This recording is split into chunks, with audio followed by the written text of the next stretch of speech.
अस्सलाम वालेकुम स्टूडेंट्स, आज है हमारा फिजिक्स का लेक्चर नंबर 3B। तो इसमें हमने जो है कहाँ तक हमने पढ़ लिया था, 13.1 वाला आर्टिकल हमने कंप्लीट कर लिया था।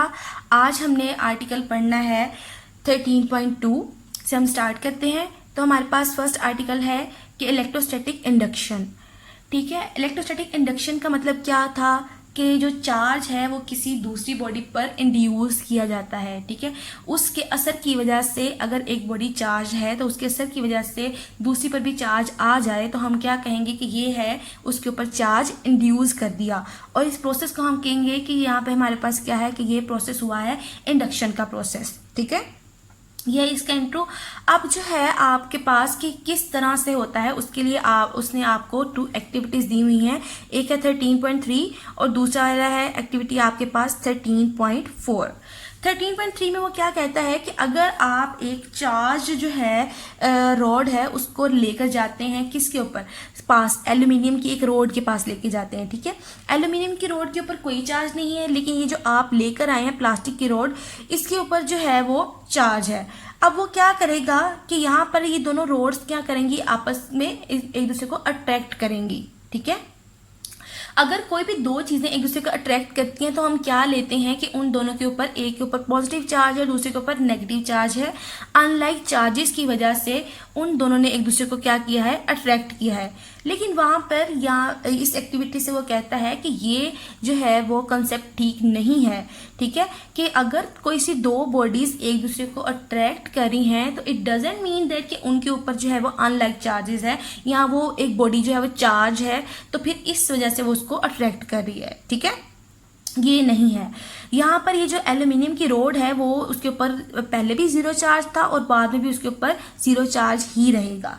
ठीक है, तो ये सिर्फ इस वजह से ये दूसरे को अट्रैक्ट करती हैं क्योंकि डिस्प्लेसमेंट होती है चार्जेस की। ठीक है, चार्जेस मूव करते हैं तो, लेकिन स्टिल जो है वो उसका जो चार्ज है वो 0 ही रहेगा, ये न्यूट्रल ही रहेगी ये रॉड। ठीक है, सिर्फ डिस्प्लेसमेंट की वजह से कि चार्जेस इधर से उधर मूव करते हैं तो उस वजह से ये अट्रैक्ट करते हैं एक दूसरे को। ये इसने फर्स्ट एक्टिविटी में बताया हुआ है। अब फर्स्ट एक्टिविटी का मैंने आपको प्रोसीजर सारा बता दिया। अब जो है उसकी रीडिंग कर लेते हैं फर्स्ट एक्टिविटी की। If we bring charge plastic rod near suspended neutral aluminium rod, both rods attract each other as shown in the figure.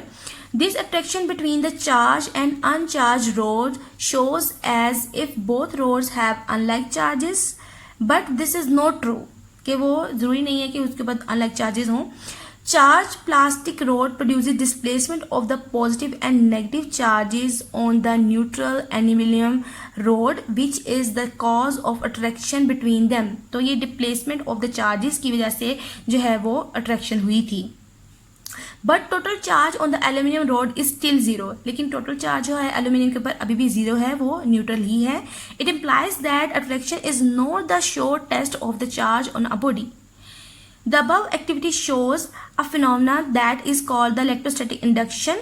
कि ये हमारे पास कौन सा वाला फिनोमेना देती है हमें, इलेक्ट्रोस्टैटिक इंडक्शन का, जिसको हम नीचे जो है वो डिस्कस करते हैं कि ये क्या होता है। ठीक है, इस वाली एक्टिविटी में। अब सेकंड एक्टिविटी में क्या है, वो आपको क्या कह रहा है कि आपने जो है 2 मेटल स्फीयर्स लेनी है A और B, और उन दोनों को इस तरह से रखना है कि वो एक दूसरे को टच करें। ठीक है, फिर आप इन दोनों को वो टच करती हैं। आप क्या करते हैं कि इसके ऊपर इसके पास जो है पॉजिटिव चार्ज जो है वो रोड लेकर आते हैं पास। ठीक है, इसके आप एक पॉजिटिव रोड जो है वो इसके पास लेकर आए तो क्या होगा कि ये जो है इसको अट्रैक्ट करेगी, ये वाली स्फीयर इसको अट्रैक्ट करेगी। इसका मतलब ये है यहाँ पर जो अट्रैक्शन है वो नेगेटिव और पॉजिटिव की वजह से ही है कि ये हमारे पास पॉजिटिव चार्ज थी तो ये जो करीब वाली स्फीयर है इसके ऊपर नेगेटिव चार्ज आ जाएगा और जो दूर वाली स्फीयर है इसके ऊपर पॉजिटिव चार्ज आ जाएगा। ठीक है, अब क्या करते हैं, आप इन दोनों स्पेस के ऊपर, यहाँ पे नेगेटिव आ गया, यहाँ पे पॉजिटिव चार्ज आ गया, आपने इन दोनों स्पेस को एक दूसरे से दूर कर दिया। ठीक है, तो जब आपने दूर किया तो यहाँ पर जो चार्ज यहाँ पे A स्फीयर के ऊपर था वो रहेगा और जो B स्फीयर के ऊपर था वो भी रहेगा। मतलब क्या है कि वो उस रॉड की वजह से चार्ज जो है वो इन 2 स्फीयर्स पर इंड्यूस हो गया। ठीक है, पहले इनके ऊपर कोई चार्ज नहीं था, उसके बाद जब आए तो यहाँ पर क्या है कि इनके ऊपर चार्ज जो है इंड्यूस हो गया। ठीक है, अब ये चार्ज स्फीयर है, इसके ऊपर नेगेटिव चार्ज है और इसके ऊपर पॉजिटिव चार्ज है। ठीक है, यही फिनोमेना है इलेक्ट्रोस्टैटिक इंडक्शन का, कि जब आप किसी भी चार्ज बॉडी को जो है वो किसी इंसुलेटर के पास लेकर आए या कंडक्टर के पास लेकर आए, तो वो क्या करेगा कि उसके पास वाला जो एंड है उसके ऊपर जो है वो ऑपोजिट चार्ज देगा, ठीक है, और जो उसके दूर वाला एंड है उसके ऊपर कौन सा चार्ज देगा, सेम चार्ज देगा।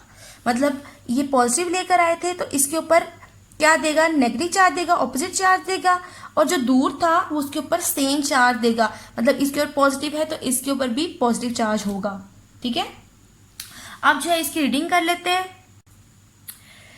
Bring two metal spheres A and B and fix them on insulated stand such that they touch each other as shown in the figure, कि वो जिस तरह से फिगर में दिखाया गया उसको टच करें, ठीक है।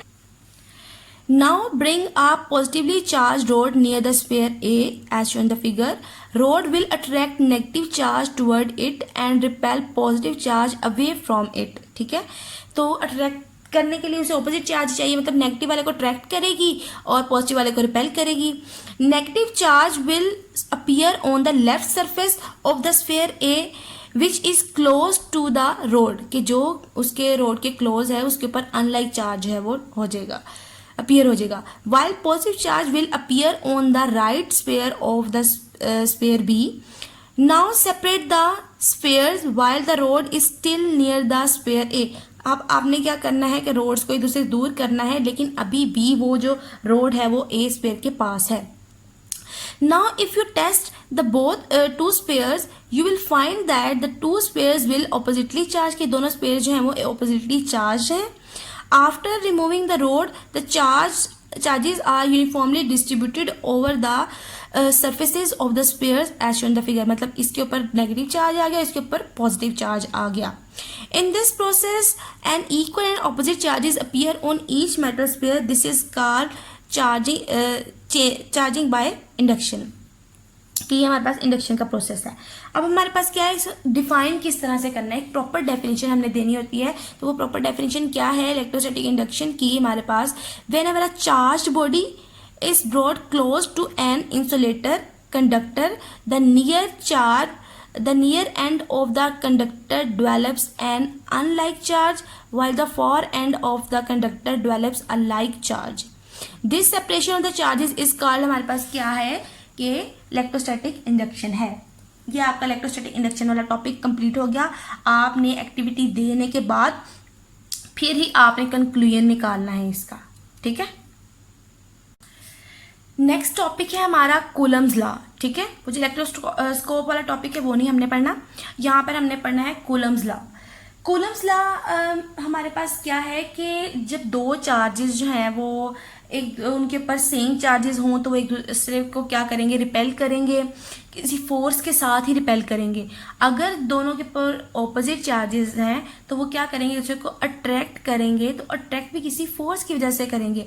तो जो फोर्स है इनके दरमियान में, फोर्स ऑफ रिपल्शन या फिर हम उसको कह सकते हैं फोर्स ऑफ अट्रैक्शन, तो वो किसके इक्वल आती है, ठीक है।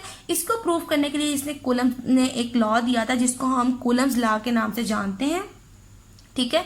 तो इसकी उसने जो बताया हुआ है कि ये फ्रेंच साइंटिस्ट था चार्ल्स कूलम। इसका टाइम पीरियड 1736 से 1806 तक था। इन 1785 में से एक्सपेरिमेंट करके तो ये हमें एक लॉ दिया था, ठीक है, जिसको हम कूलम्स लॉ के नाम से जानते हैं। अब स्टार्ट करते हैं। अगर आपको लॉन्ग में आता है कूलम्स लॉ तो आपने कहाँ से स्टार्ट करना है उसको। कूलम्स लॉ क्या है, कूलम्स लॉ कहता है कि द फोर्स ऑफ अट्रैक्शन और रिपल्शन बिटवीन टू चार्जेस, ठीक है, जो फोर्स है रिपल्शन की है या अट्रैक्शन की है कोई से दो चार्जेस के दरमियान में, वो डायरेक्टली प्रोपोर्शनल है इन दो चार्जेस के प्रोडक्ट के, और इन्वर्सली प्रोपोर्शनल है कि इन दोनों चार्जेस के दरमियान में जो डिस्टेंस है उसके स्क्वायर के, ठीक है। तो हमारे पास क्या बनेगा यहाँ पर कि एफ जो है वो डायरेक्टली प्रोपोर्शनल उसने कहा है कि दोनों चार्जेस के Q1 Q2, और इन्वर्सली प्रोपोर्शनल है उन दोनों के दरमियान में जो डिस्टेंस है। अगर हम कह दें कि इनके दरमियान में डिस्टेंस R है तो फिर ये फोर्स जो है इन्वर्सली प्रोपोर्शनल है कि उसके स्क्वायर ऑफ द डिस्टेंस के। अब आपने क्या करना है, इन दोनों को आप कंबाइन कर लेते हैं तो हमारे पास क्या आ जाता है कि एफ जो है Q1 Q2 divided by R square, और प्रोपोर्शनैलिटी का साइन हटा के हमने लगा देना है यहाँ पर K। अब हमारे पास के क्या है, के हमारे पास प्रोपोर्शनैलिटी कांस्टेंट है और इसकी जो है value 9 into 10⁻⁹ newton metre square पर कूलम स्क्वायर होती है। ठीक है, अब जो है हम इसको रीड कर लेते हैं कि किस तरह से है। ये बस आपका लॉन्ग क्वेश्चन आ जाए तो आपने सारा का सारा लिखना है।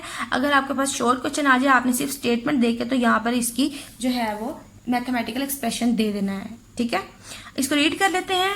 द फोर्स ऑफ अट्रैक्शन और repulsion between the 2 point charges is directly proportional to the product of the magnitude of charges and inversely proportional to the square of the distance between them. Therefore F directly proportional है Q1 Q2 के और F जो है वो inversely proportional है 1/r² के। आपने क्या करना है, यहाँ पर इसको एक ही लिख लेंगे, एक्सप्रेशन जो है वो उसको कंबाइन कर लेंगे। F इक्वल्स टू के Q1 Q2/r²। इसको हम कूलम्स लॉ के नाम से जानते हैं। तो इसमें बताना भी है, अगर आपने ये दिया है एक्सप्रेशन तो आपने बताना होता है कि इसमें जो है जोन से भी आप जो सिंबल्स यूज करें वो किस किस को शो करते हैं। Where F is the force between the two charges and is called the Coulomb force. Q1 Q2 are the magnitude of the two charges and R is the distance between them the two charges. ठीक है, और K हमारे पास क्या है, is the constant of proportionality. The value of K depends upon the medium between the two charges. अब ये K किस पे डिपेंड करता है कि कौन सा मीडियम जो है उन दोनों चार्जेस के दरमियान में यूज किया गया है। अगर जो है उनके दरमियान में मीडियम एयर हो तो फिर K की वैल्यू कितनी होगी, 9 इंटू 10⁻⁹ न्यूटन मीटर स्क्वायर पर coulomb square. If the medium between the two charges is air, then the value of K in system international units will be 9 into 10⁹ Newton meter square per coulomb square। ठीक है, Coulomb's law is true only for the point charges। ठीक है, अब वो सारा उसने law तो दे दिया लेकिन उसने साथ में बताया है कि ये वैलिड कहाँ है। ये लॉ वैलिड है पॉइंट चार्जेस के ऊपर whose sizes are very small, कि जो जिनका साइज बहुत स्मॉल होता है as compare to the distance between them, उनके दरमियान में डिस्टेंस से जो है उनका साइज कम होगा, फिर ये लॉ जो है वो वैलिड है। नेक्स्ट टॉपिक हमने स्टार्ट करना है। नेक्स्ट है जी हमारे पास electric field and electric field intensity. ठीक है, अब हमारे पास इलेक्ट्रिक फील्ड से आपको फील्ड क्या होती है, कोई भी हमारे पास चीज है उसके इर्द गिर्द के एरिया को हम क्या कहते हैं, उसकी फील्ड कह देते हैं। ठीक है, तो इलेक्ट्रिक फील्ड का मतलब क्या होगा कि चार्ज के इर्द गिर्द जितना उसका एरिया आएगा कि जहां तक वो उसको अट्रैक्ट कर सकता है तो वो हमारे पास क्या है, उसकी फील्ड आ जाएगी। ठीक है, और इंटेंसिटी का मतलब क्या है, स्ट्रेंथ होती है कि कितनी जो है इलेक्ट्रिक फील्ड की स्ट्रेंथ है उसको हम कहते हैं कि ये हमारे पास क्या है कि इलेक्ट्रिक फील्ड इंटेंसिटी है। ठीक है, ये जो है शॉर्ट इंट्रो है। उसके बाद जो है इसको एक्सप्लेन करा है को किस तरह से कि आपके पास इलेक्ट्रिक फील्ड की डेफिनेशन लिखेंगे आप सबसे पहले अगर आ जाए तो, फिर उसके बाद डायग्राम बना के उसका एक्सप्लेनेशन का एक पैराग्राफ है वो आपने पैराग्राफ लिखना है। ठीक है, उस पैराग्राफ में जो है वो मैं आपको बता देती हूँ, पहले डायग्राम देख लें। इस डायग्राम में देखें कि वो क्या कहता है कि एक चार्ज है आपके पास Q0 और एक है आपके पास चार्ज Q।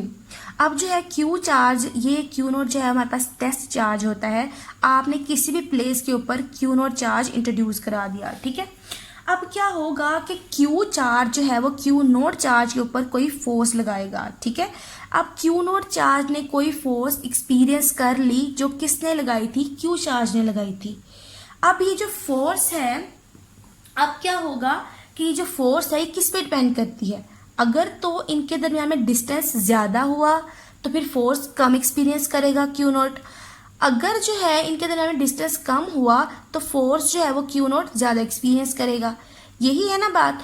उसके बाद क्या होगा कि अगर ये Q0 चार्ज Q से बहुत दूर चला जाता है तो क्या होगा कि फोर्स की वैल्यू ऑटोमेटिकली ज़ीरो आ जाएगी। ठीक है, ज़ीरो आ जाएगी। अब क्या है कि अब हमने बताना है इसमें कि एक रीजन है, एक स्पेस है चार्ज Q के इर्द गिर्द जहाँ पर जो है Q0 जो है वो कोई फोर्स जो है वो एक्सपीरियंस करता है। ठीक है, अब वो जो रीजन है उसको हम क्या कहेंगे, उस रीजन को हम कहेंगे इलेक्ट्रिक फील्ड। उस रीजन को नाम दे देंगे हम इलेक्ट्रिक फील्ड का। अब हमारे पास जो है इलेक्ट्रिक फील्ड की डेफिनेशन उसने ये लिखी हुई है, वो डेफिनेशन आपके पास क्या है, the electric field is a region around a charge in which it exerts electrostatic force on another charge. ठीक है, ये एक ऐसा रीजन है जिसमें एक चार्ज दूसरे चार्ज के ऊपर कोई फोर्स एक्सर्ट करता है। ये आपने डेफिनेशन देनी है सबसे पहले, उसके बाद आप ये डायग्राम बनाएंगे और उसके बाद आप ये पैराग्राफ लिखेंगे जो पेज नंबर 74 से स्टार्ट होता है। According to Coulomb's law, if a unit positive charge Q nought is brought near a charge Q, तो फिर क्या होगा, placed in a space, the charge Q naught will experience a force. The value of the force depends upon the distance between two charges. If the charges Q is moved away from Q, the force would decrease till at a large distance the force would be practically reduced to zero. The charge Q naught is then out of the influence of the charge Q. The region of space surrounding the charge Q in which it exerts a force on the charge Q naught is known as electric field. वो वाले reason में जिसमें charge Q जो है वो Q note के ऊपर कोई फोर्स लगाता है, उस रीजन को हम कहते हैं इलेक्ट्रिक फील्ड। ठीक है, अब हमारे पास क्या है, thus electric field of the charges is defined as, फिर आपने डेफिनेशन तो सबसे पहले लिखी दी थी, मैंने आपको समझा दी थी, यहाँ पर आपने यहीं तक लिखना है चार्ज Q तक। ठीक है, यहाँ तक बस, ये पैराग्राफ आप इसका एंड हो जाता है। नेक्स्ट जो टॉपिक है वो आपका वो है इलेक्ट्रिक फील्ड इंटेंसिटी क्या होती है। ठीक है, किसी भी पॉइंट पर इलेक्ट्रिक फील्ड की जो स्ट्रेंथ होगी उसको हम कहेंगे इलेक्ट्रिक फील्ड इंटेंसिटी। ठीक है, कि कितनी जो है उसके ऊपर जो है वो किस पॉइंट पे कितनी जो इलेक्ट्रिक फील्ड है। The strength of an electric field at any point in space is known as electric field intensity. उसको हम क्या कहेंगे, इलेक्ट्रिक फील्ड इंटेंसिटी कहेंगे। ठीक है, ये डेफिनेशन होगी उसकी। उसके बाद हमारे पास इन ऑर्डर टू फाइंड, अब हमने इनकी अगर वैल्यू फाइंड आउट करनी है तो हम क्या करेंगे कि value at in the field of the charge plus Q we place a test charge. हम क्या करते हैं, एक टेस्ट चार्ज Q नोट जो है वो रख देते हैं। At that point if F is the force acting on the test charge Q nought. अब F क्या थी, वो फोर्स थी, किसके ऊपर लग रही थी, Q नोट चार्ज के ऊपर लग रही थी। किसकी वजह से लग रही थी, Q चार्ज की वजह से लग रही थी। ठीक है, तो इलेक्ट्रिक फील्ड इंटेंसिटी क्या होगी कि जितनी फोर्स उस चार्ज के ऊपर लग रही है। ठीक है, इलेक्ट्रिक फील्ड इंटेंसिटी क्या है, जितनी फोर्स उस चार्ज Q नोट के ऊपर लग रही है वो हमारे पास क्या है, इलेक्ट्रिक फील्ड इंटेंसिटी है। यहाँ पर उसकी डेफिनेशन देता है, डेफिनेशन क्या है, the electric field intensity at any point is defined as the force acting on a unit positive charge placed at that point. कि कितनी फोर्स उस यूनिट पॉजिटिव चार्ज के ऊपर लग रही है वो किसकी इक्वल है, इंटेंसिटी के इक्वल है। ठीक है, जिसको हम इलेक्ट्रिक फील्ड इंटेंसिटी कहते हैं। इसका यूनिट क्या है आपके पास, इलेक्ट्रिक फील्ड इंटेंसिटी का यूनिट है आपके पास न्यूटन पर कूलम। ठीक है, और ये आपके पास क्या है, एक वेक्टर क्वांटिटी है। अगर आपको शॉर्ट में आ जाए आप क्या करेंगे, उसकी डेफिनेशन लिखेंगे, उसका फॉर्मूला लिखेंगे, उसके बाद एक्सप्लेन करने के लिए ये वाला पैराग्राफ लिख देंगे, उसका यूनिट लिखेंगे, साथ बताएंगे आपके ये आपके पास क्या है, एक वेक्टर क्वांटिटी है। ठीक है, नीचे वाले पैराग्राफ में वो क्या कहता है कि अगर आपके पास जो है इलेक्ट्रिक फील्ड इंटेंसिटी की वैल्यू हो और चार्ज आपको मालूम हो, ठीक है, कितना चार्ज है, कौन सा वाला चार्ज है, तो आप क्या निकाल सकते हैं, उसके ऊपर लगने वाली फोर्स आप निकाल सकते हैं। ठीक है, वो किस फॉर्मूला से, कि आप क्या करेंगे, Q को इधर ले जाएंगे तो फोर्स आप फाइंड आउट कर लेंगे ऑटोमेटिकली। ठीक है, कि आपको ये दो चीजें पता है तो आप जो तीसरी फाइंड आउट कर सकते हैं। If the electric field due to a given arrangement of the charges is known at some point, the force on any particle with charge Q placed at that point can be calculated by using formula। इस फॉर्मूले से हम जो इसको find out कर सकते हैं। और उसके बाद वाला पैराग्राफ है वो क्या देता है आपको, लास्ट पैराग्राफ है वो बताता है आपको कि electric intensity being a force is a vector quantity, its direction is same as that of the force acting on the positive charge. कि इसकी डायरेक्शन वही होगी जो डायरेक्शन होगी फोर्स की जो कि उसके ऊपर लगेगी। If the test charge is free to move it will always move in the direction of electric intensity. अगर टेस्ट चार्ज है वो फ्री हो मूव करने के लिए तो हमेशा इलेक्ट्रिक इंटेंसिटी की डायरेक्शन में ही मूव करेगा। ये कुछ डायग्राम्स दी हुई हैं, ये आपने बताना है कि electric field lines for two opposite charges के लिए किस तरह से होती हैं और टू पॉजिटिव पॉइंट चार्जेस के लिए किस तरह से होती हैं और टू नेगेटिव पॉइंट चार्जेस के लिए किस तरह से होती हैं। ठीक है, ये आपने इलेक्ट्रिक फील्ड लाइंस की जो है वो बता देनी है। अब इलेक्ट्रिक फील्ड लाइंस होती क्या हैं? इलेक्ट्रिक फील्ड लाइंस हमारे पास क्या है कि किसी भी इलेक्ट्रिक फील्ड में अगर हमने उसकी इलेक्ट्रिक फील्ड इंटेंसिटी बतानी हो तो हम क्या करते हैं, लाइंस ड्रॉ करके तो हम इंटेंसिटी बता सकते हैं। ठीक है, तो ये जो लाइंस होती हैं इनको हम कहते हैं इलेक्ट्रिक फील्ड लाइंस। ये जो है पॉजिटिव चार्जेस के लिए अलग होती है उनकी डायरेक्शन और नेगेटिव चार्जेस के लिए इनकी डायरेक्शन अलग होती है। तो इस तरह से उन्होंने जो है ये जो लाइंस ड्रॉ की गई हैं ये हमारे पास क्या शो कर रही हैं, इलेक्ट्रिक फील्ड इंटेंसिटी को शो कर रही हैं। कब शो कर रही हैं कि जब हमारे पास दो ऑपोजिट चार्जेस हुए तो डायरेक्शन क्या है इन लाइंस की, और जब हमारे पास दो पॉजिटिव चार्जेस हुए तो तब डायरेक्शन क्या है इन लाइंस की। इन लाइंस की डायरेक्शन क्या है कि ये बाहर की तरफ होंगी और ओवरलैप नहीं करेंगी, और अगर दोनों नेगेटिव चार्जेस हुए तो इन लाइंस की डायरेक्शन इनवर्ड होगी, अंदर की तरफ से होगी, और ये भी एक दूसरे को जो है वो अट्रैक्ट नहीं करेंगे। अब जो है इसका पैराग्राफ पढ़ लेते हैं। The direction of the electric field intensity in an electric field can also be represented by drawing lines. These lines are known as electric field of force. These lines were introduced by, अब ये lines किसने introduce करवाई थी, Michael Faraday ने। अब उसने introduce तो करवा दी, लेकिन ये लाइंस जो हैं ये इमेजिनरी लाइंस हैं।